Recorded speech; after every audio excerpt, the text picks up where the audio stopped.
You know, the greatest aspect of Rod Serling's original Twilight Zone is that he can put an episode on that made you think about yourself in a way you never thought before. This episode basically looks at a living nightmare that a lot of people were freaked out by in this, and I don't think anybody's ever recovered because this is a heavy episode with the great Dennis Weaver playing the what they call the catalyst of the episode. It's called Shadow Play. It's episode 62 of Twilight Zone. Originally aired on May 5th, 61. It's a top 20 episode, in my opinion. And if you watch it the first time, you'll never forget it. Now, based on the treatise by Charles Beaumont, directed by John Bram, it is based on Traumerai by the great Charles Beaumont. Now, according to Serling's narration, it sets it up. Adam Grant is a nondescript kind of man found guilty of murder and sentenced to the electric chair. Like every other criminal caught in the wheels of justice, he's scared right down to the marrow of his bones. But it's in prison that scares him, the long silent nights of waiting, the slow walk to the little room, or even death itself. It's something else that holds Adam Grant in a hot, sweaty grip of fear, something worse than any punishment this world has to offer, something found only in the Twilight Zone. So it's set up, he thinks he's going living a living nightmare about being on trial and executed, although aspects of the trial changes. It ends up he finds himself back in the courtroom, so it's a loop of evil. Now, a jury finds Adam Grant guilty of murder, and a judge sentences him to death. The particulars of the case are not really talked about. Grant laughs with despair, then he claims that he refuses to die again. This is sort of a Groundhog Day in reverse, because Groundhog Day was a comedy. This is not a comedy. He frankly tries to tell those present, including the DA Henry Ritchie and newspaper editor Paul Carson, that he's dreaming, and if he's executed, he will cease to exist. Locked up on death row, Grant describes the experience of dying in an electric chair to fellow prisoner Jiggs in graphic detail. Later, a drunk Carson shows up at Ritchie's house. He's been speaking to Grant and fears the convict might be telling the truth. Ritchie's wife Carol, annoyed by Carson's outbursts, goes to bed early, telling her husband that her steak's almost ready in the oven. Carson argues to Ritchie that their lives seem impossibly perfect and encourages him to explore his own doubts. Now back in prison, Grant waits for Ritchie to arrive, noting the implausibility of Jiggs having a watch to tell him the time. Ritchie comes and they have a conversation. Grant has claimed to have had before with other DAs enough times to mouth the man's words as he says them. Ritchie asks Grant why he cares about dying if it's all a dream, and Grant explains that he's tormented by having the same nightmare every night. As Ritchie leaves, Grant tries to prove that they're in a dream by predicting that the steak Ritchie's wife had cooked will be something else. Ritchie rushes home and finds a roast in the oven, which is kind of a telltale thing because Grant is going to be roasted in an electric chair. Now, Jiggs suggests to Grant that he try to get a psychiatric exemption from execution. To prove his sanity to Jiggs, Grant points out logical errors accepted as normal by those around him, such as the fact that his trial, sentencing, and execution are happening on the same day. Meanwhile, at Ritchie's home, he and Carson wait for midnight, debating the likelihood that the execution time matches the one shown in movies. As Grant waits to be taken to the electric chair, Father Beeman visits him. Grant vaguely recalls him as a real priest who died when he was a boy. He further remembers that Carson is really the young priest who replaced Beeman, but struggles to place Ritchie. Carson finally persuades Ritchie that either Grant is right or he's insane, so he calls the governor for a stay's execution. But the call comes seconds too late. Grant is executed, and the world blinks out. Grant finds himself back in the courtroom. He's been convicted and sentenced to death for murder yet again. The same people surround him in the courtroom, but the identities and roles have changed. Jiggs is now the judge. Carson is the jury foreman. Phillips is Grant's public defender. Now, closing narration.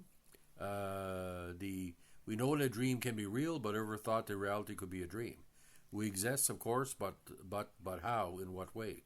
As we believe as flesh and blood human beings, or are we simply parts of someone's feverish, complicated nightmare? Think about it and then ask yourself, do you live here, in this country, in this world, or do you live instead in the Twilight Zone? So this started a 1960s trend.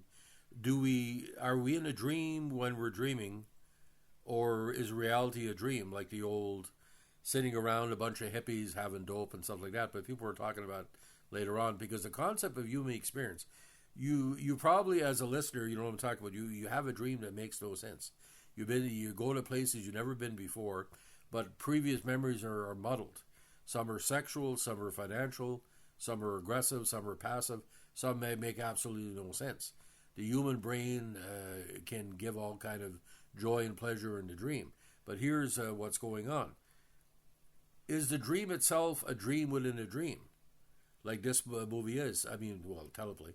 This is a dream within a dream. But Dennis Weaver, who basically played villains and kind of Western characters, later McLeod, very, very underrated actor. And when he was in Duel, you can see the aspects of the Duel character in this character here. Because he doesn't say, I didn't do it. But he said, I'm tired of being murdered for something over and over again. Should he only do it once? That's the basic tenure. Now, the Tommy Charles Beaumont story, which roughly translated from German as Daydream or Reverie, originally appeared in the February 56 issue of Infinity Science Fiction. Beaumont's teleplay featured passages taken wholly and unchanged from his earlier story. Now, the episode was remade under the same title of the 1980 series of The Twilight Zone, in which the great Peter Coyote played Adam Grant. Not as good as this one, of course.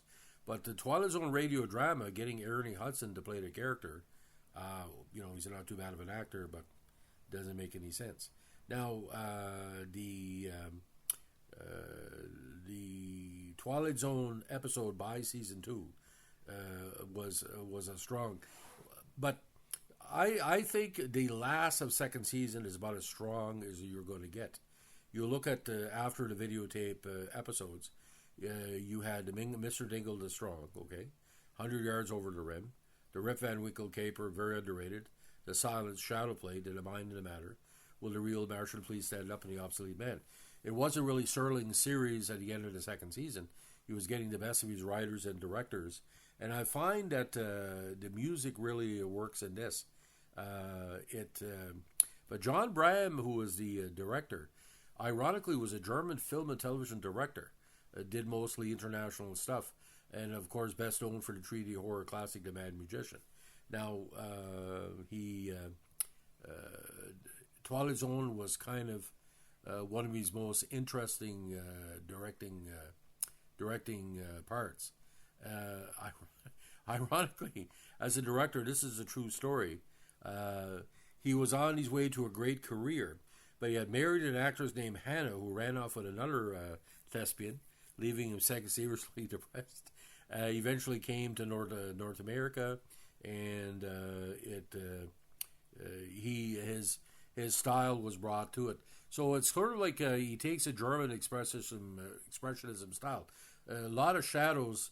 That's why it's called shadow play, because it's a play in shadow in a lot of ways. Because are we really watching Dennis Weaver play Dennis Weaver, or are we watching Dennis Weaver play Adam Grant?